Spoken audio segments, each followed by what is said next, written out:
Hello, everyone, and welcome to the library's nonprofit series. Many thanks to the Meridian Foundation and to the Indianapolis Public Library Foundation for their support of the nonprofit workshop series. Be sure to check out the library blog site for the entire lineup of workshops for spring. I'm Kim Donahue from NEWGRANGE, and we're going to be talking about understanding nonprofit boards.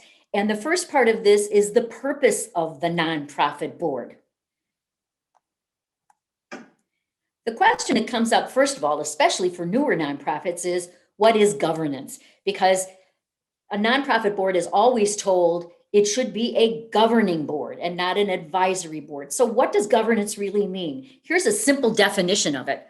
Governance means fulfilling the mission, and that includes legal, ethical, and financial oversight by the nonprofit board. That is the job of the board. More specifically, what are the responsibilities of that nonprofit board of directors? First of all, there are legal responsibilities for board members. There are three that are defined by law. The first is the duty of care. The second is the duty of loyalty. And the third is the duty of obedience. The duty of care is pretty simple. It says that as a board member, you're going to make decisions that are responsible and considered and informed. And for a board member, that means reading all the material that's sent to you, making sure that you are asking questions at board meetings, that you are attending every board meeting, and that you are making decisions that are good for the nonprofit. The duty of loyalty says that you're going to be loyal to that nonprofit when you are a board member. By loyalty, it means that you don't have a personal agenda for being a board member. You're not looking for personal gain as a board member. You are looking to do what is best for the nonprofit. And finally, there's the duty of obedience. And the duty of obedience pertains to the mission. That's what's most important. Board members are the guardians of the mission. Everything that a board does, they measure against the mission of the nonprofit organization to make sure that that nonprofit is steadily marching toward the accomplishment of the mission and serving the community in the way they said they were going to. Even more specifically now, we'll talk more about board responsibilities. Whether you have started a nonprofit or whether you've been invited to serve on a board, there are some things that you should be aware of as a board member about your responsibilities. As I've already said, board members are the guardians of the mission. They are responsible for making sure that the accountability of the nonprofit is there, that the nonprofit is documenting the results, that its programs are achieving what it is said to achieve. And then the financial oversight and fundraising part sometimes can be a little scary for a first-time board member because you may not feel that you have specific financial expertise. But what this means is that you learn about the finances of the organization. You ask great questions and you help with fundraising. That means making a donation of your own and maybe helping to connect the organization with others in the community who might make donations. Planning and monitoring. This is probably the biggest part of the oversight part of board responsibilities because board members are responsible for planning for the future. And often board members are engaged in strategic planning that looks out 3, 4, or even 5 years about what the nonprofit wants to be doing, what it wants to achieve then. And then all along the way, the board monitors the progress on those plans, gets regular reports from the staff, cheers them on and calls them to account, asks great questions and helps them in any way they can. And then finally, it is the board's job to hire, support, and evaluate the CEO. And in some very unfortunate situations, it may be the board's responsibility to terminate the CEO. But it is the board's responsibility to make sure that they have a leader in place who's going to help everyone accomplish what they want to accomplish. The question that I always get from boards is, how do we work together? We have staff members, we have board members. What do we need to do to make sure that we're all doing our parts to support the mission of the organization? Let's talk specifically about some things that boards do and whose job it is.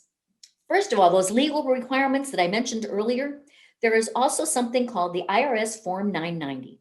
Every year, a nonprofit must file with the IRS the Form 990. It includes financial information, it lists the board members, it lists the highest paid staff person.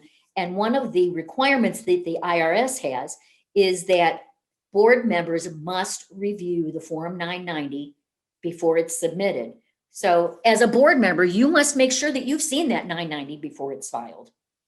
And then there are other responsibilities in terms of strategic planning, making decisions on programs, helping to develop and approve the budget, some personnel decisions, community relations, board meeting planning. Who is supposed to be doing all those things? Let's take some really specific questions and take a look at how that's done.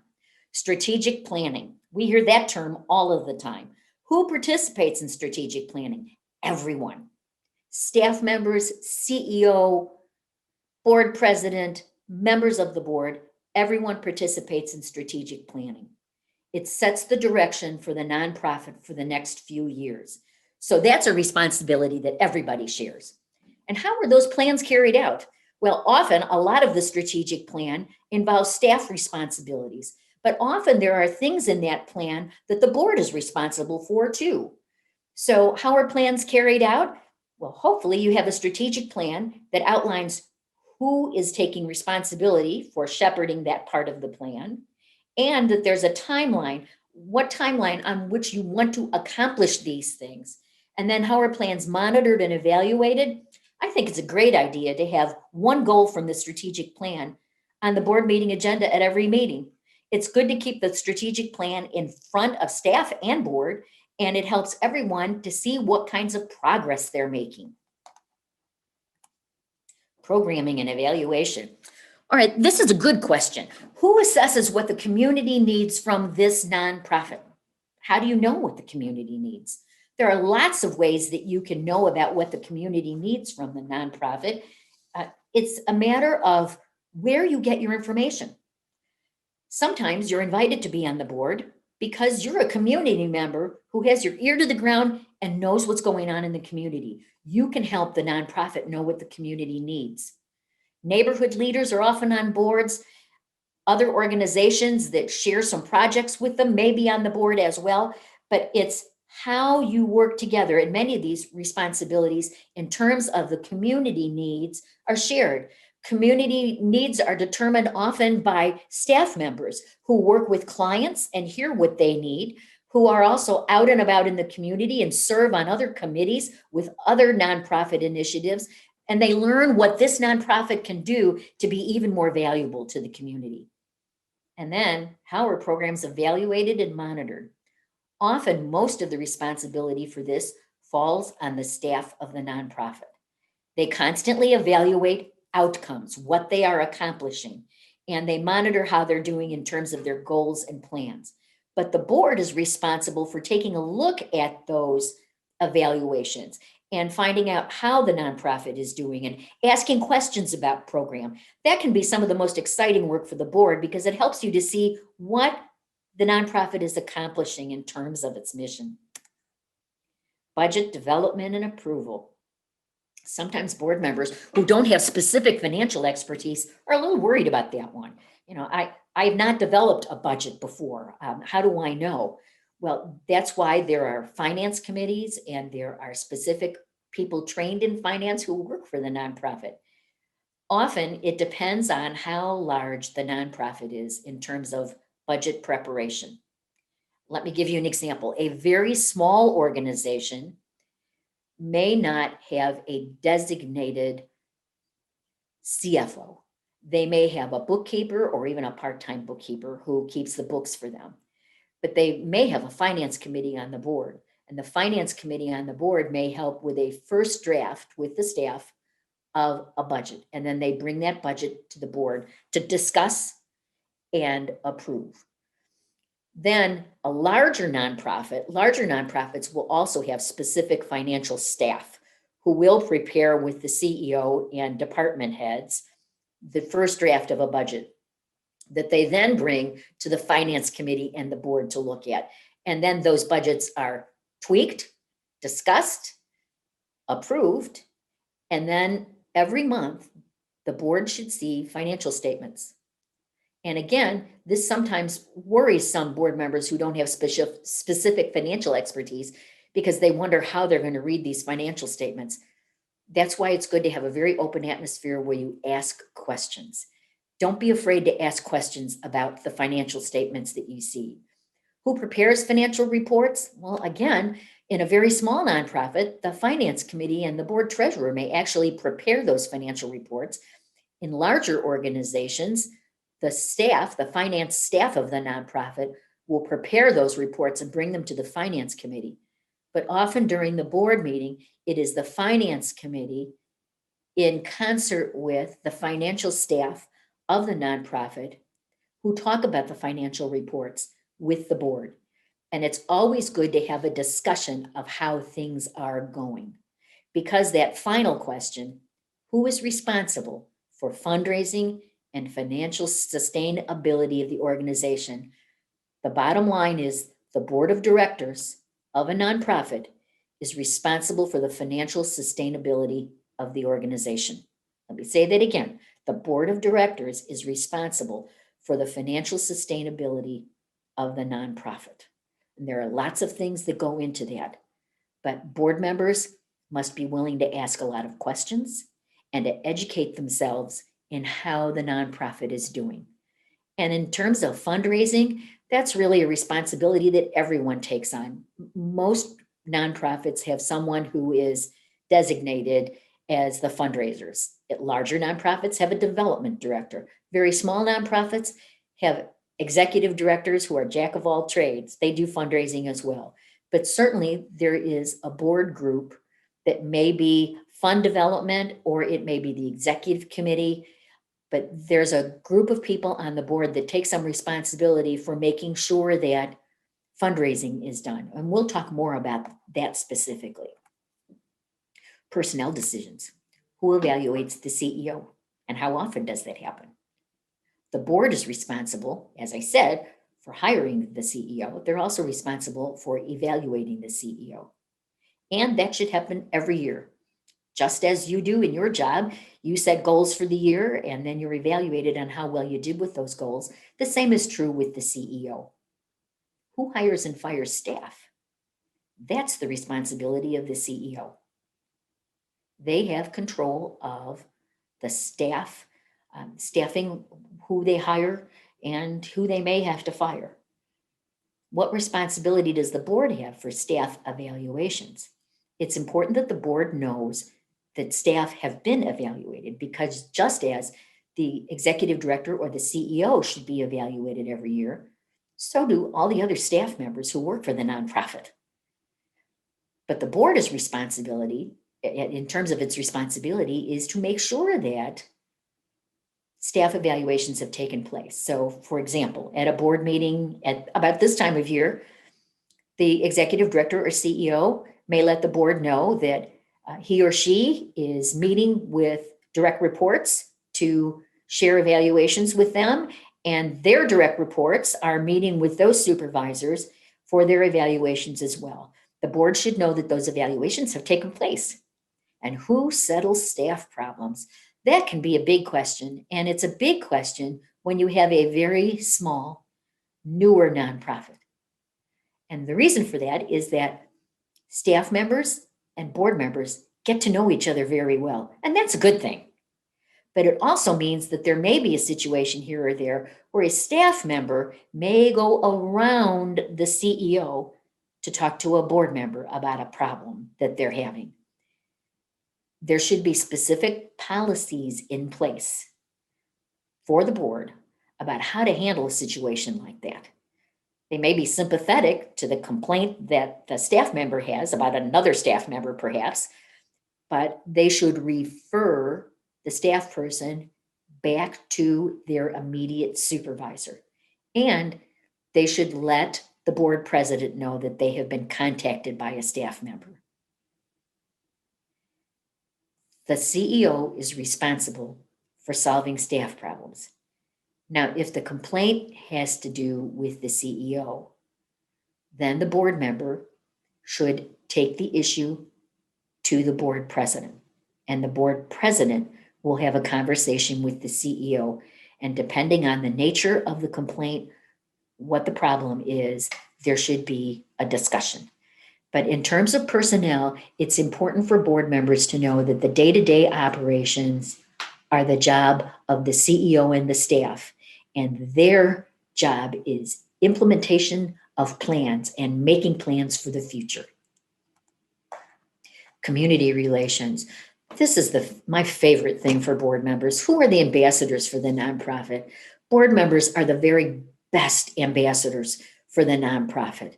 Your passion for the nonprofit work, your ability to talk about it in the community. So everyone serves as an ambassador for the nonprofit.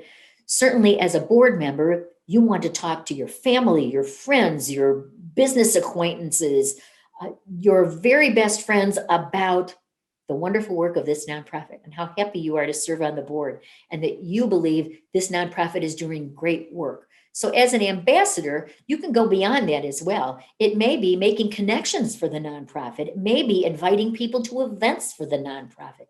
It may be inviting people to make donations to the nonprofit. A lot of people I know who are board members at organizations use Facebook. For their birthdays, for example, they have a fundraiser. Instead of giving me birthday gifts, please donate to my favorite nonprofit. I serve on the board. Here's the wonderful work that they do. The next question here can be a tough one. Who serves as the spokesperson for the organization? Generally speaking, the CEO or executive director serves as the spokesperson, primarily because they are the most visible outward-facing representation of the nonprofit. There may be situations where the board president will serve as the spokesperson. One of the things board members need to be careful of is when they get requests from the media, perhaps, to be interviewed about the nonprofit. I know a situation where a very well-meaning board member got a call from the local newspaper and the reporter wanted to interview that person about the nonprofit. She was thrilled. She loves the nonprofit and she gave an interview and she talked about what her ambitions were for the nonprofit, what she thought it could do in the future, and was thrilled that she got some coverage in the newspaper. She never mentioned it to the executive director. She never mentioned it to the board president. And they were very surprised when the article came out in the paper. And it included her ambitions for the group that weren't really part of their strategic plan, as admirable as they might have been. So it created an uncomfortable situation. So as well as having specific policies about complaints that come into the nonprofit, about a staff member, for example, it's also important to have a policy that lets all board members know who the spokesperson is for the nonprofit, and that all board members agree that if they're contacted by someone about a story for the nonprofit or something else, that they refer that person to the board president and the executive director. And then the final one is who provides linkage to the community at large. All of you who are serving on boards, all of the staff members who work at the nonprofit provide a lot of linkage to the community at large. There's a reason why board members have been invited to serve on the board. They have skills and talents and connections that are important to the board. So that links that nonprofit to the community. Likewise, on the staff side of it, staff members may serve on community committees, on larger initiatives among nonprofits that allow them to link this nonprofit to the whole community. Board meeting planning. Meeting planning is one of my very favorite things. In the third part of our workshop, we will talk specifically about planning meetings. But the first question is, how is the agenda for the board meeting developed? Technically, the board president is responsible for having an agenda for every board meeting. In almost all situations, the board president and the executive director or CEO meet before board meetings to talk about what should be on the agenda for this meeting. Do we need to talk about a particular issue? Is there something coming up? Do we need to get board meeting input on the next strategic planning session? Do we need to put a goal of our strategic plan on the agenda? That agenda is developed and it should be developed early. Board members should get an agenda very early, at least a week before the meeting, with any materials they need to study so that they have a chance to be a very prepared board member. Who appoints committee members? That's the job of the board president. The board president invites board members to serve on committees. And then who holds board members accountable for attendance at meetings and assignments? That's the responsibility of the board president as well. Often for board presidents, there are a lot of other duties as assigned that they may not have anticipated. And if a board member has started missing meetings, or if a board member has agreed to take on an assignment at the board meeting and you haven't heard from that board member, the board president may need to make a phone call or two to find out if board members are still engaged in the board, if they still want to be on the board, and certainly to ask them to be sure to attend board meetings and also to fulfill their assignments. The second part of our workshop will be on recruiting, engaging, and retaining board members, and especially for new nonprofits, that's a really big thing to consider. And we'll talk about that shortly. There are helpful nonprofit resources that everyone should know about. The first, you may have heard of the book Good to Great by Jim Collins about how companies can move from being just good to being great. Jim Collins has also done a short monograph that applies only to the social sectors, to the nonprofit sector. And if you are a new board member or if you are in a new nonprofit, this is a great book to read, because the major difference between the for-profit sector and the nonprofit sector is not merely the matter of profit, because nonprofits do need to make a bit of profit to stay in existence.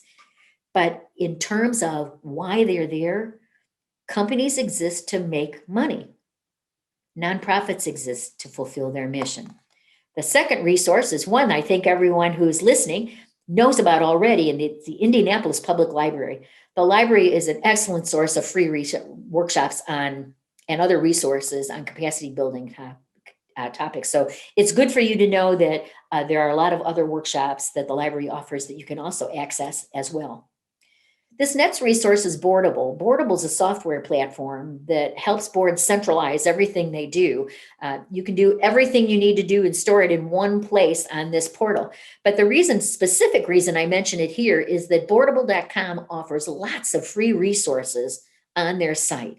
They have regular blog posts, but they also offer a lot of ebooks. They have ebooks on diversifying your board, a board governance guide, how to give great orientation to board members. So it's really worth checking out Boardable.com to see what else they offer in terms of free resources. BoardSource, the next one listed here, is the resource for board members of nonprofit organizations. It is a treasure trove full of resources that board members can access. And this final resource I want to be sure everyone knows about is the Center on Philanthropy, the fundraising school. We are really fortunate that the fundraising school is located right here at IU. The Center on Philanthropy is known throughout the world for its research, for its workshops, for its publications. So I would encourage you to take a look at their website and see what else they have to offer. They specifically offer a wonderful 2-day workshop on fundraising for small nonprofits. I'm Kim Donahue from NEWGRANGE. I'm happy that I was able to be with you today. And please be sure to check out the next video in this series, which is recruiting, engaging, and retaining board members. Thanks again for watching.